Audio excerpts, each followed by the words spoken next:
Hello, and welcome to or welcome back to my channel.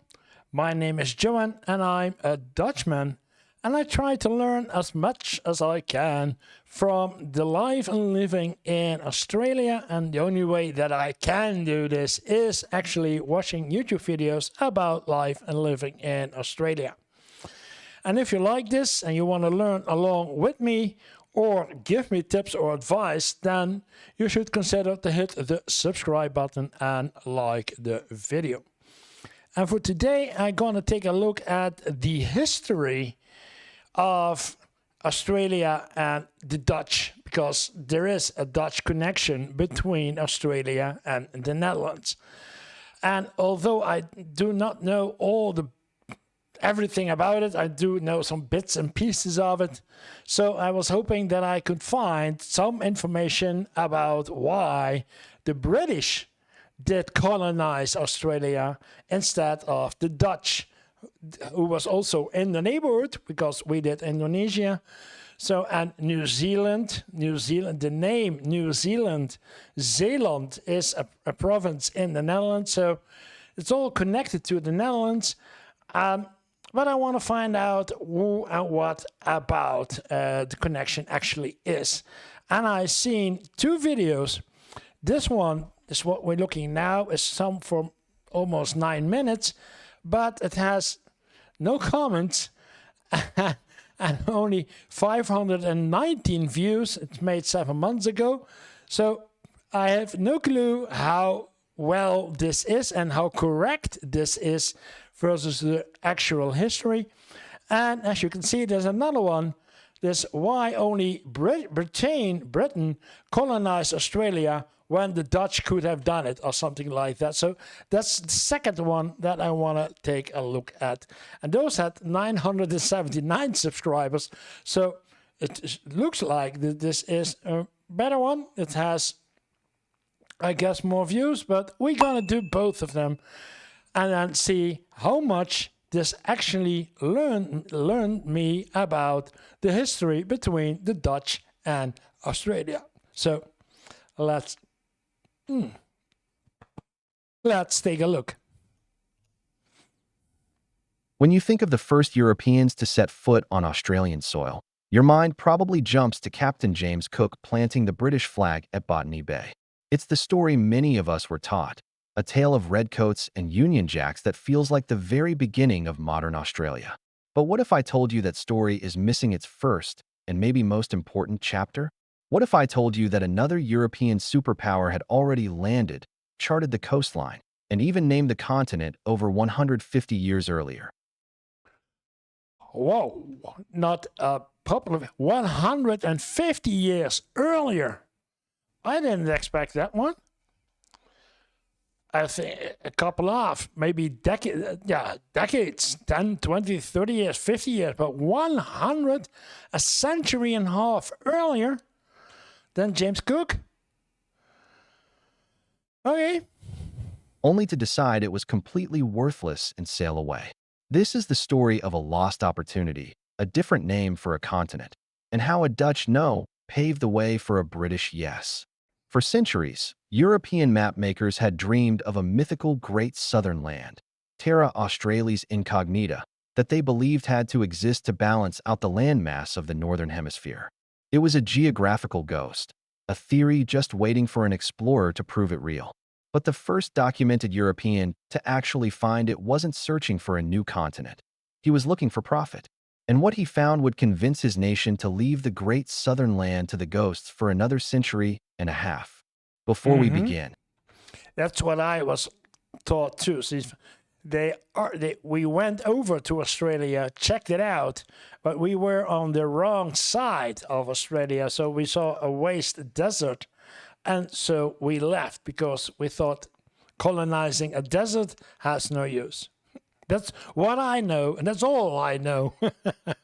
if you love uncovering hidden, dramatic moments from history, make sure to like this video, subscribe to the channel, and drop a comment with your thoughts. It really helps us bring you more stories like this one. Long before any European sail broke the horizon, this continent was anything but unknown. It was, and is home to the oldest living cultures on Earth. For over 60,000 years, hundreds of distinct and sophisticated nations of indigenous peoples thrived here. They navigated, cultivated, and understood this land in ways the arriving Europeans could barely comprehend.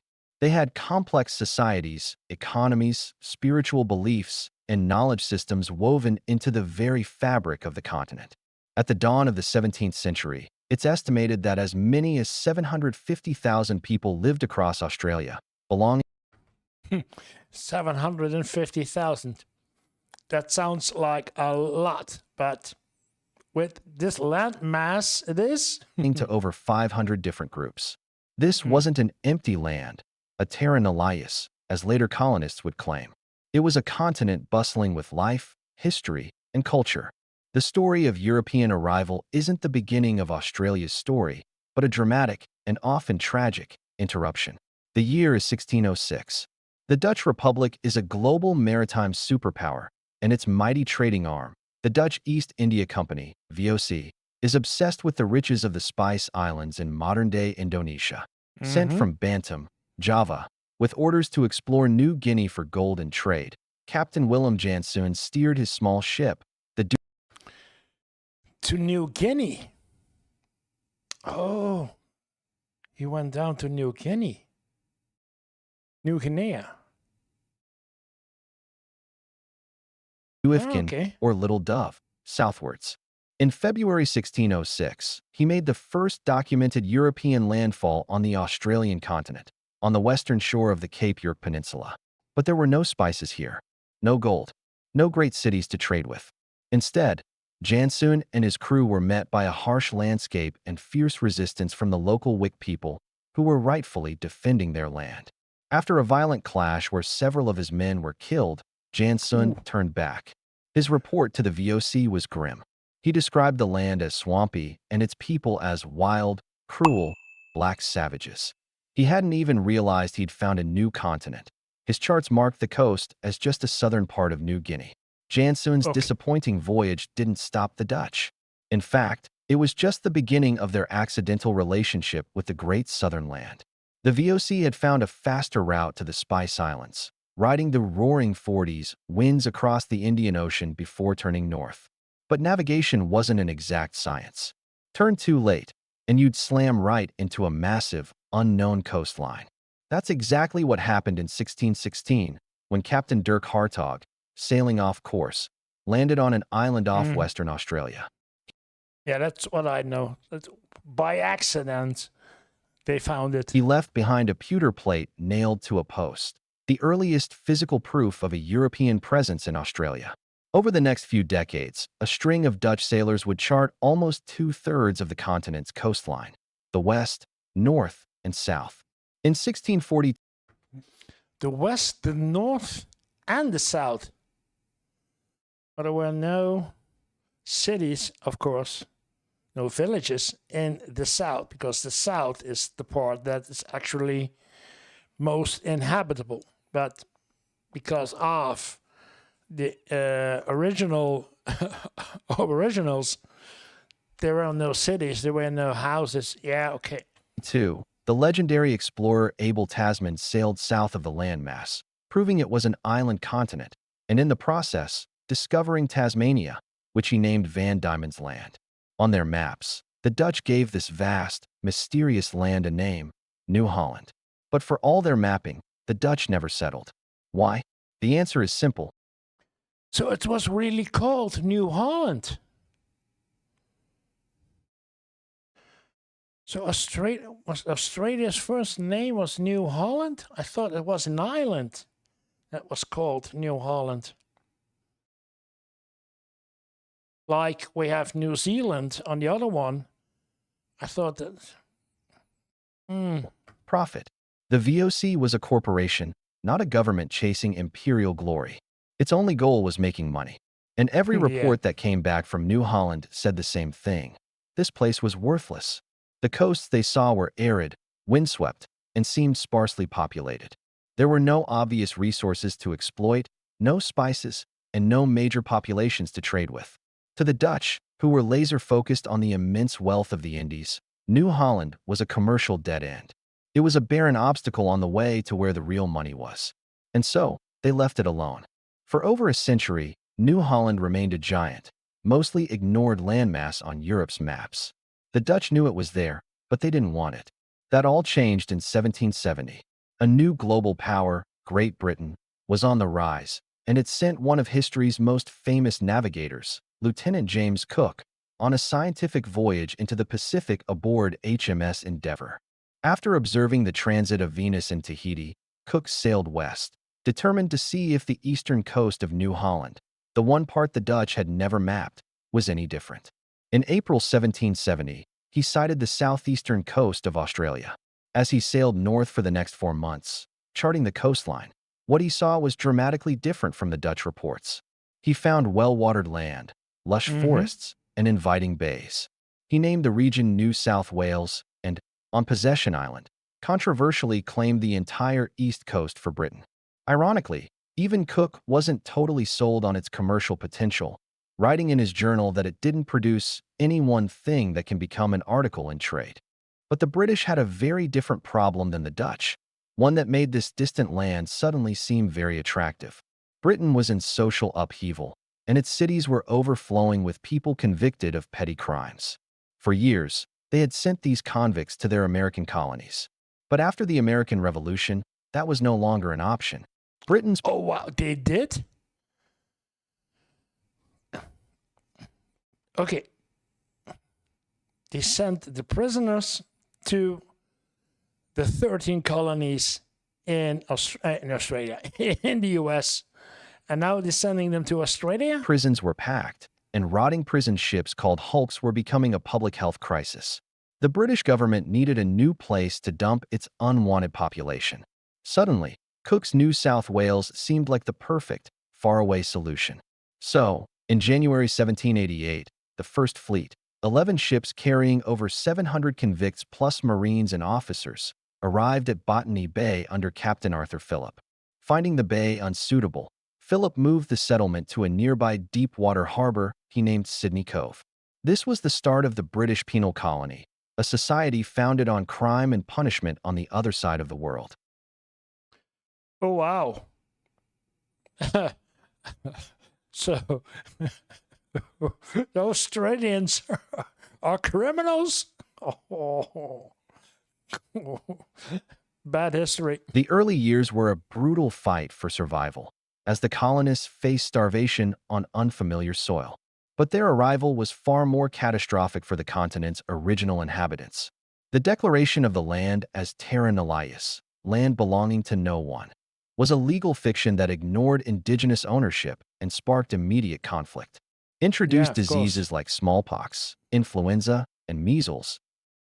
The same that happened in South America with Columbus bringing over all kinds of diseases. To which indigenous people had no immunity, tore through communities. Some estimates suggest death rates in certain areas reached as high as 70% from smallpox alone. The destruction of traditional lands for farming severed ancient connections and led to starvation. This was not a peaceful settlement. It was an invasion that ignited a long and bloody period of frontier wars. Indigenous warriors like Pemulwuy of the Eora Nation led fierce resistance against the invaders, fighting to defend their lands and way of life. But they were ultimately outmatched by the settlers' superior firepower. The impact was a catastrophe, causing a massive decline in the indigenous population and marking the beginning of a long and painful chapter in Australian history. How did they get guns? The indigenous people, I guess. Who gave, and is this actually a true picture of that time? Because it looks like that is more something in the colonies of the United States with Indians having guns, but this doesn't look like a picture from Australia because firepower. This complex and often brutal history is a critical part of understanding the Australia of today. Okay. If you found this story of New Holland compelling, be sure to hit the like button, subscribe, and ring that notification bell for more hidden histories. Yeah. Okay. As far as now, this is what I already did know. So nothing new except that Australia was called New Holland at first. What I also did know was what I already said, that most of the explorations that we did was at barren land, what nothing has been useful to do, because the VOC, the bad guys that they were only focused on how to make money with trade. That's the only goal they had.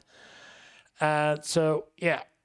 And the British, Cook, came over all the way to the southwest, I have to say, near southeast, and there were forest and more livable climate. So, yeah.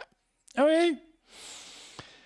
I already liked the video. Now let's take a look at the second one, because that's the only two that I can see that tells me about what happened in the Dutch with Australia. Have you ever wondered why a massive continent like Australia ended up being colonized by just one European power, Great Britain?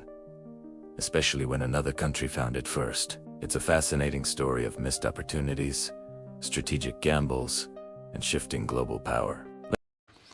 Oh, there is music in it. Let's dive into why Britain claimed Australia and why no one else really put up a fight. Way back in 1606, it wasn't the British who first laid European eyes on the great southern land. It was. It was? Oh boy, the Dutch. The Dutch. Navigator Willem Jansz. Okay. The voiceover. I see two comments, and the first of the two is the voiceover could use a bit of work. Navigator Willem Janszoon. Yeah, the original Dutch name is, of course, Willem Janszoon. Yeah. Charted parts of the coast, and for the next century and a half, Dutch mariners mapped out the western, northern, and southern coastlines. They even named it New Holland. But here's the first big twist.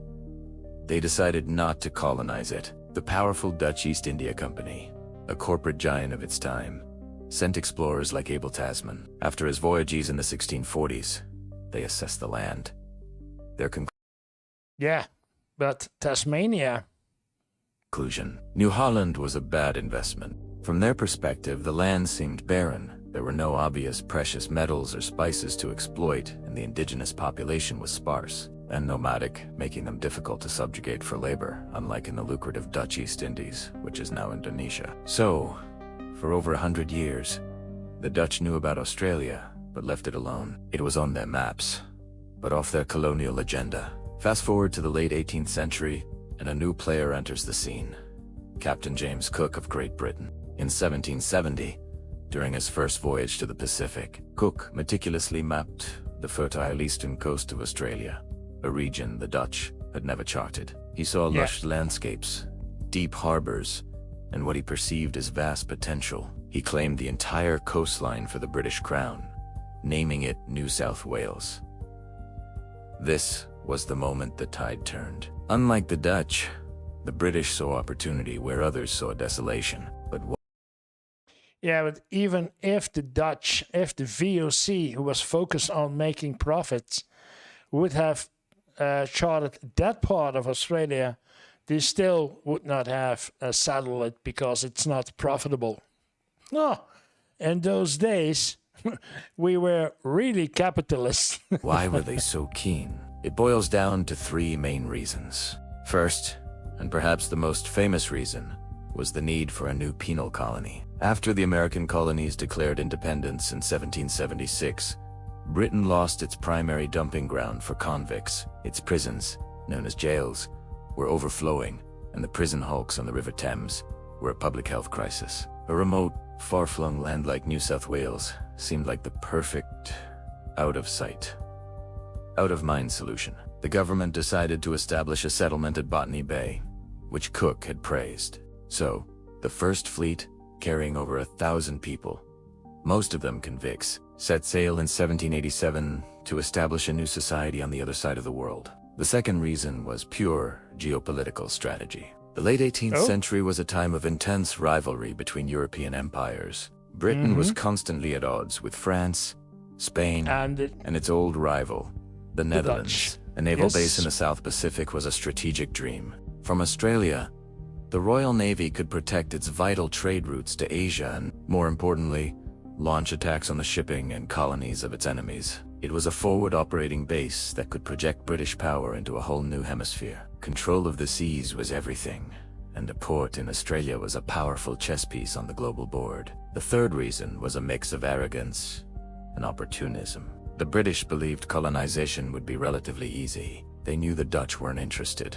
They also, tragically, vastly underestimated the Aboriginal and Torres Strait Islander peoples. They operated under the legal fiction of terra nullius, meaning land belonging to no one, ignoring the complex societies and deep connection to the land that had existed for over 60,000 years. This assumption meant they didn't anticipate significant, organized resistance, making the prospect of colonization seem less costly and more straightforward. So, Britain had its reasons.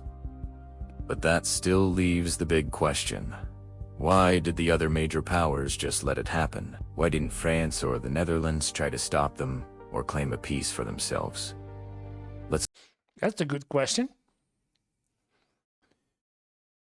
Why was it all British, and why didn't we get another part of? Because it's an entire continent. It's not some small island somewhere in the South Pacific. It's an entire continent. It's a landmass. So we could have taken a piece of it, like we we already had in Europe. So let's look at the Netherlands first. When Britain announced its plans, the Dutch didn't protest. Why? They had essentially already passed on the opportunity. Furthermore, by the 1780s, the Netherlands was in a period of decline. Their initial agreement, or lack of objection, was crucial. They were more focused on holding on to their incredibly profitable East Indies, which were right next door. Australia, in their eyes, was still the barren land Tasman had described, and protecting their spice trade was far more important than squabbling over a continent they had already rejected. Then there was France, Britain's greatest rival. The French were definitely interested. In fact, the French explorer La Pérouse arrived at Botany Bay just days after the British First Fleet in 1788. It was a close call, but the timing was terrible for France. Just a year later, the French Revolution erupted, plunging the country into a decade of internal turmoil, followed by the Napoleonic Wars. For the next 25 years, France's attention and resources were almost entirely consumed by revolutionary chaos and fighting wars across Europe. While Napoleon had grand ambitions, his focus was on dominating the European continent, not launching a massive naval expedition to contest a fledgling British colony on the other side of the planet. During this period of French distraction, Britain moved fast to solidify its claim. It wasn't just about the single settlement at Sydney Cove. They actively established new settlements to preempt any French attempts to gain a foothold. For example, settlements were established in Tasmania in 1803 and Western Australia in 1826, partly out of fear that the French might try to colonize those areas. By the time the Napoleonic Wars ended in 1815, Britain's presence in Australia was well established and growing, making any challenge much more difficult. After Napoleon's defeat, the global power balance had shifted dramatically. Britain emerged with undisputed naval supremacy. Its navy ruled the waves, a doctrine that would become known as Pax Britannica. No other European nation could realistically challenge British control of the seas or its distant colonies.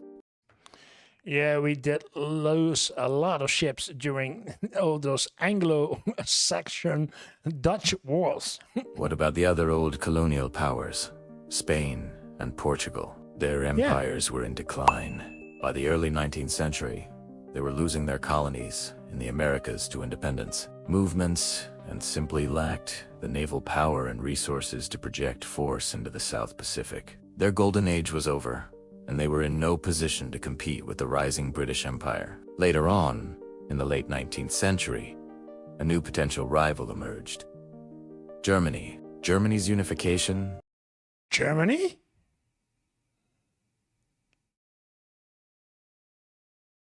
That's the first time that I hear about them. Spain, Portugal, France, the Netherlands, Great Britain, Germany?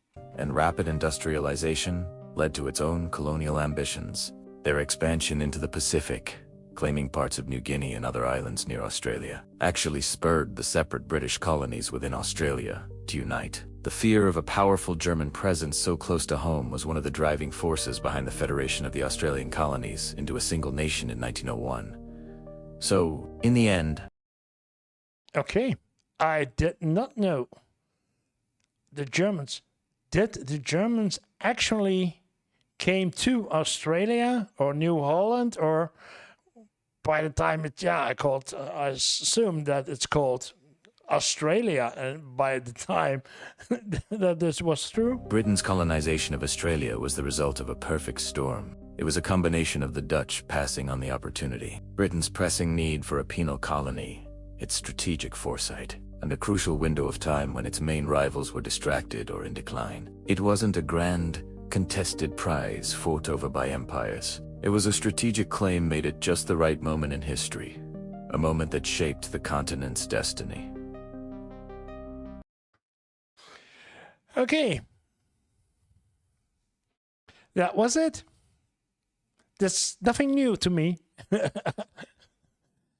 Nothing that I did not already know about the connection between the Netherlands and Australia. So, yeah.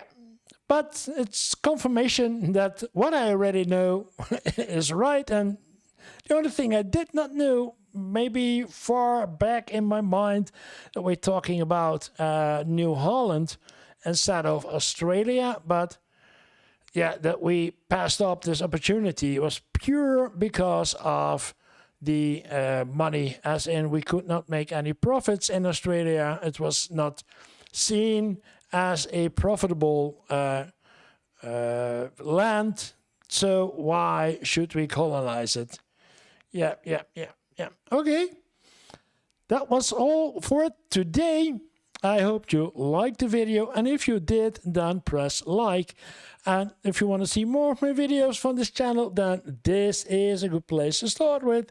And otherwise, we would really appreciate it if you hit the subscribe button. Thank you for watching, and see you in the next video.